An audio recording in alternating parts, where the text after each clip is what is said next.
Una tragedia, en consecuencia, es la imitación de una acción elevada y también, por tener magnitud, completa en sí misma, enriquecida en el lenguaje con adornos artísticos adecuados para las diversas partes de la obra, presentada en forma dramática, no como narración, sino con incidentes que excitan piedad y temor, mediante los cuales realizan la catarsis de tales emociones. Esto decía Aristóteles en su libro Poética, escrito hace ya 2300 años, pero que a pesar del tiempo sigue explicando y dando luz a un fenómeno que en la actualidad se mantiene, la identificación con un protagonista ficticio, pero que hoy en día no tiene ese efecto positivo que decía Aristóteles.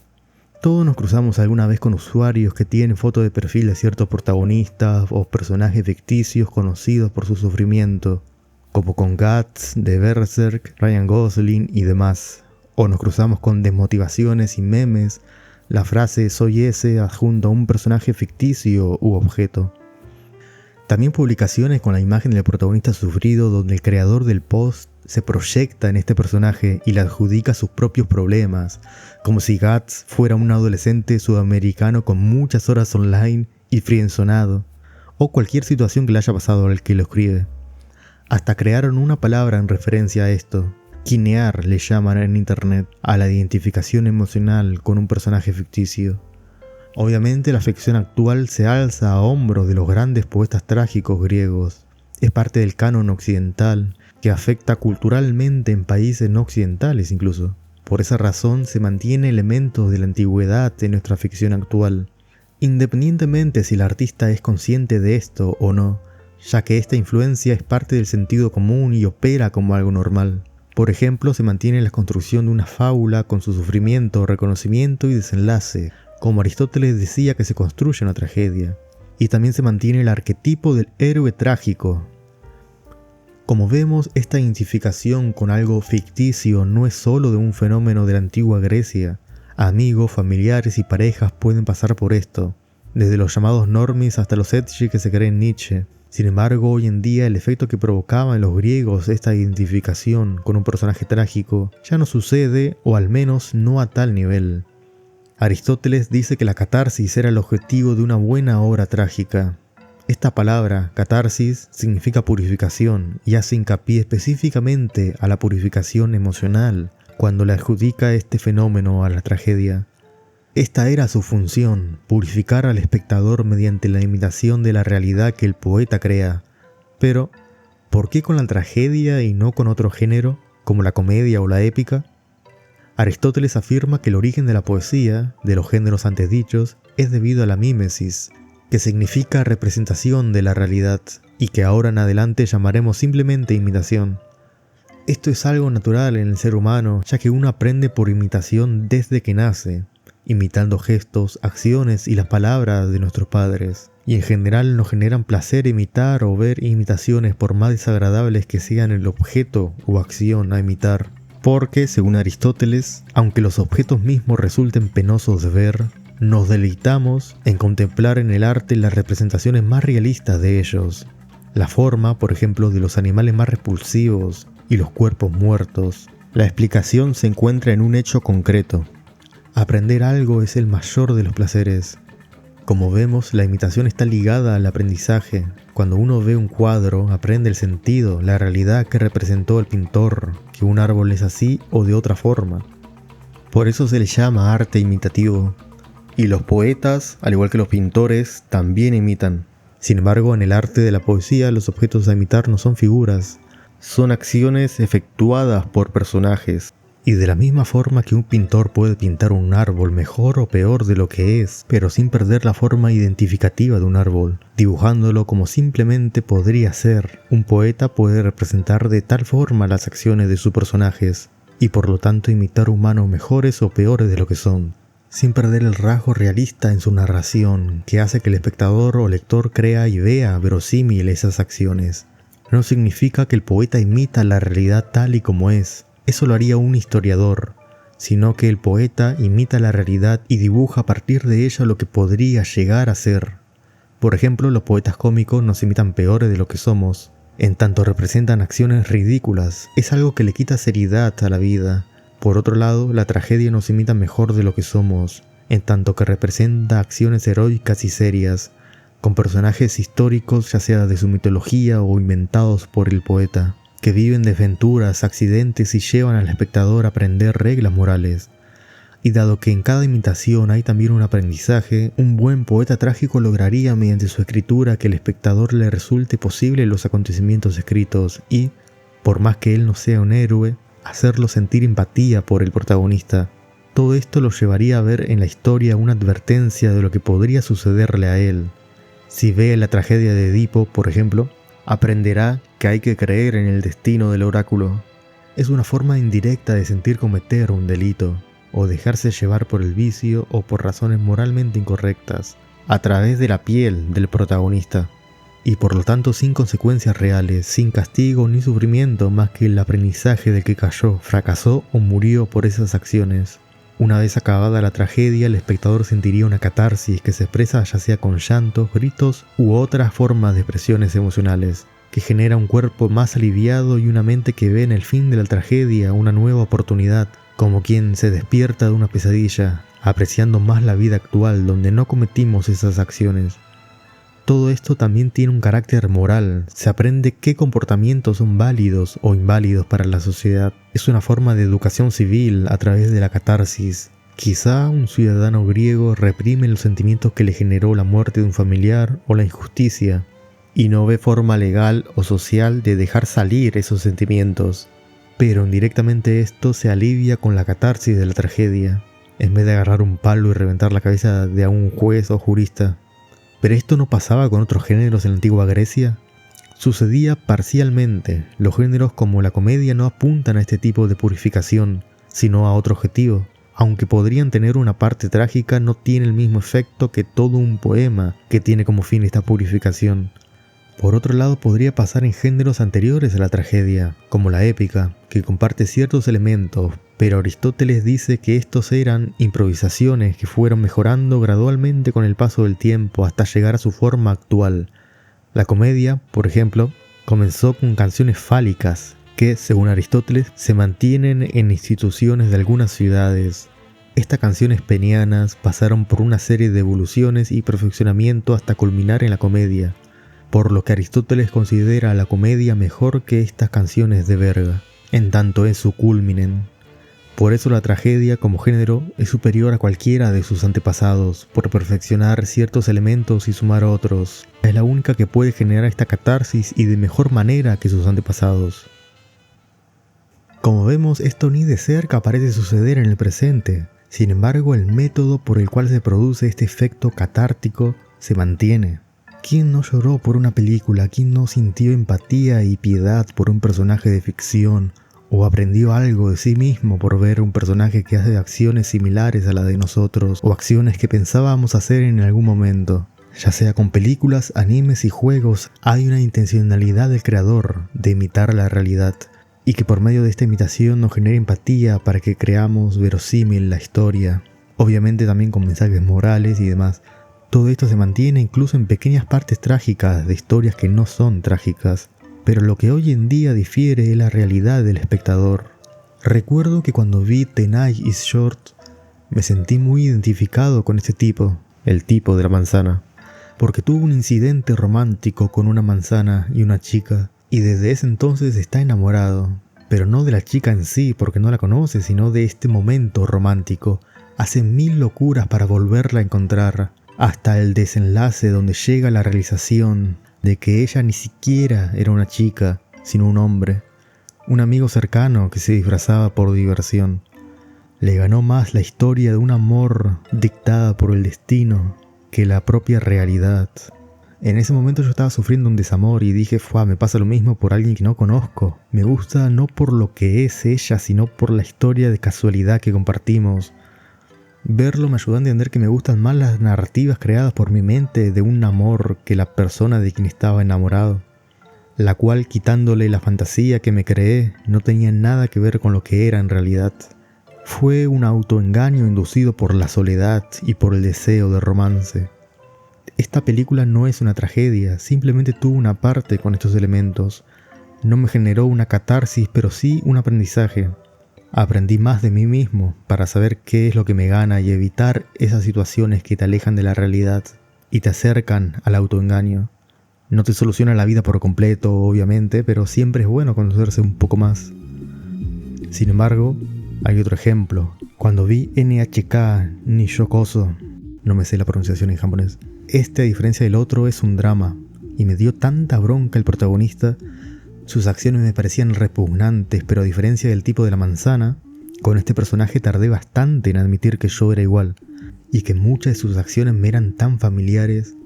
Me daba asco ese protagonista y yo, ¿cómo voy a ser así? Los dos personajes imitan acciones reprochables, pero uno hacía acciones que no me daba vergüenza admitir, y el otro confrontaba toda mi realidad, que yo mismo evitaba pensar. Y esta es una de las razones que impide al efecto trágico lograr una catarsis en la actualidad. Hoy en día es muy fácil evadir la realidad. Yo estaba tan alejado de mi propia vida que ni me reconocía en sus acciones. ¿Cómo un griego antiguo podría experimentar catarsis si negaba su propia realidad imitada fielmente en el escenario o por escrito? Podría suceder si esa persona es terca o engreída, pero ciertamente hoy tenemos más predisposición a negar o ignorar nuestra realidad. Hoy en día el efecto catártico del que hablaba Aristóteles se enfrenta a espectadores evasivos y con una empatía desgastada por la sobreestimulación que produce el mundo digital. ¿Esto impide aprender el sentido de la obra? ¿O acaso el que se identifica con Cats aprendió algo por las acciones del personaje? La mayoría se identifica por lo más superficial, por la estética y también por aparentar o larrapear ser alguien sufrido, dejando el sentido que creó Miura, el mangaka de Berserk, y solo agarrando lo que le sirve para las redes sociales. No voy a ahondar tanto en la razón detrás de esto, ya que implicaría hablar de los organismos de inteligencia de las grandes potencias, el poder de las grandes compañías tecnológicas y demás cuestiones que no conozco muy bien. Pero las redes sociales, ya sea por presión social o por la influencia del algoritmo, genera que los usuarios se centren demasiado en lo aparente. Dado que nadie se ve la cara y todo es por distancia, aparentar se vuelve más fácil y con muchas menos consecuencias. Va un paso más allá la doble cara que se presenta en la vida real, porque para eso se necesita al menos enfrentar a la persona que le presentase esa careta. Vale aclarar que no estoy en contra del anonimato o de generar alter egos por diversión, ya que es la garantía para la libertad de expresión en Internet. No me refiero a esto porque en este caso uno lo hace a conciencia. Uno lo hace sabiendo que es una ficción y que no es su vida. El problema es cuando se habla a nombre propio, con selfies nuestras en nuestro perfil. Cuando esta identificación con algo ficticio se vuelve inconsciente. Cuando esta ficción se confunde con la realidad y empieza a afectar nuestras mentes y acciones. A esto es lo que me refiero. Las redes permiten un sinfín de personalidades, gente que se crea toda una identidad que no existe. La identificación es también una apariencia, un rol, para que otros usuarios te vean como alguien misterioso, sufrido o sea lo que sea que quieras aparentar. En el caso de aparentar ser alguien sufrido, por ejemplo, se tenderá al derrotismo como una pose con la cual sentirse conforme. Total, este personaje se ve muy bien sufriendo, da la impresión de ser alguien interesante. Se vacía de sentido a las historias por carroñar solo la portada. Quizá por esto, al ver un personaje con elementos trágicos, ya no se aprende algo. No porque hoy en día las historias no tengan moralejas, sino por la relación que tenemos con la realidad. Aristóteles decía que uno aprende al ver imitaciones de la realidad. Un creador puede imitar peor o mejor un objeto, tal y como le parezca. Pero si no conocemos la realidad del objeto que se imita, nos centraremos en otras cosas, en la técnica del pintor, el sombreado, en la habilidad del escritor por narrar la historia, en todo menos en el sentido del objeto imitado. La realidad del deleite que produce observar un cuadro es que al mismo tiempo se aprende, se reúne el sentido de las cosas, es decir, que el hombre es de este o aquel modo. Pues si no hubiéramos visto el objeto antes, el propio placer no radicaría en el cuadro como imitación de este, sino que se debería a la ejecución o al colorido o a alguna causa semejante. Para aprender el sentido de una historia trágica que imita acciones buenas y malas, hay que conocer la realidad humana, conocer la moral de nuestra geografía, ser consciente de nuestras acciones. De otro modo, como dice Aristóteles, lo que se va a admirar del arte será la técnica o la estética, pero no el sentido de la obra. La identificación con estos personajes ficticios entonces jugará un rol de aparentar algo más de lo que somos, lo que nos puede hacer creer nuestro propio engaño y alejarnos de nuestra realidad. Muy lejos de como sucedía en la tragedia griega, donde la identificación generaba empatía y era un medio para el aprendizaje. Además de este modo de alejarse de la realidad por aparentar ser algo más, que tiene raíz en el deseo de ser otra cosa o por el rechazo de lo que uno es, también nos podemos alejar de la realidad por ignorarla consciente o inconscientemente. La avalancha de información que se vive al día de hoy es simplemente imposible de procesar por la mente humana. No alcanza el tiempo para saber todas las noticias del día de hoy, ni para ver todos los memes, ni todos los animes, ni ver todo esto en un solo día. Es físicamente imposible, pero tenemos la urgencia de enterarnos de todo, a cada hora del día, con la facilidad de simplemente sacar el celular del bolsillo. El contenido de algo es para ser consumido más que para ser aprendido. Un personaje trágico se vuelve una imagen copada, una pose que podemos consumir rápidamente sin pensar tanto. Y dentro del sinfín de contenidos que hay en redes sociales, se destaca cierto contenido más que otros. Los que generan odio y bronca, los que generan placer momentáneo y los que se ven por morbo. El contenido que genera odio suele ser información alarmista, noticias o cruzarse con un pelotudo. Genera en nosotros una mente en guardia. Esta bronca nos pulveriza la empatía al enfocarnos solamente en lo malo del día de hoy y nos motiva a seguir consumiendo información para quitarnos esta amargura con algún contenido bueno, reforzando el círculo vicioso. El contenido bueno que genera placer puede ser contenidos que nos confirman nuestros sesgos ideológicos a través de cámaras de ecos, alimentando nuestro ego para sentirnos que hacemos las cosas bien. También puede ser contenido hipnótico, el buen brain rot o shitposting, videos satisfactorios fáciles de consumir. Es la medicina para los efectos que da el contenido que genera bronca. Se genera un bucle de retroalimentación donde ves este contenido por los efectos del otro, así una y otra vez. En general bajamos la guardia a costa de perder concentración en cosas que no son tan gratificantes o estimulantes como este contenido. Es autocomplacerse y refugiarse de todo pensamiento negativo que te pase por la mente. Por más que ese pensamiento tenga raíz en un problema real, tuyo, que te urge a que te ocupes de solucionarlo o hacer algo al respecto. Es algo narcótico que nos distrae. Y por último, el contenido morboso. Puede ser contenido gore, fetichista, etc. Que ojo, no está solo en la deep web. Puede estar en tu red social favorita, incluso camuflado en forma de noticia. En el sentido común, es un contenido inmoral, porque genera una aceptación de lo considerado malo en la sociedad. Así que depende de lo que sea prohibido y tabú en tu entorno. Obviamente cosas como el gore y fetiches ilegales están acá, pero también cosas que nos prohíbe nuestra sociedad o religión, que no son universalmente o comúnmente malos. Refiriéndome a lo primero, genera una insensibilización que dificulta tomar conciencia de ciertas acciones representadas como malas. No es que ver gore te convierta en un asesino, pero al acostumbrarte a esas escenas no te asqueará tanto una representación ficticia, por ejemplo. Y ni hablar de morbos aún peores e ilegales. Todo esto es la receta perfecta para la insensibilización del público. Al estar tan entumecidos por estos tipos de contenidos, cosa como la empatía se vuelve algo difícil de generar.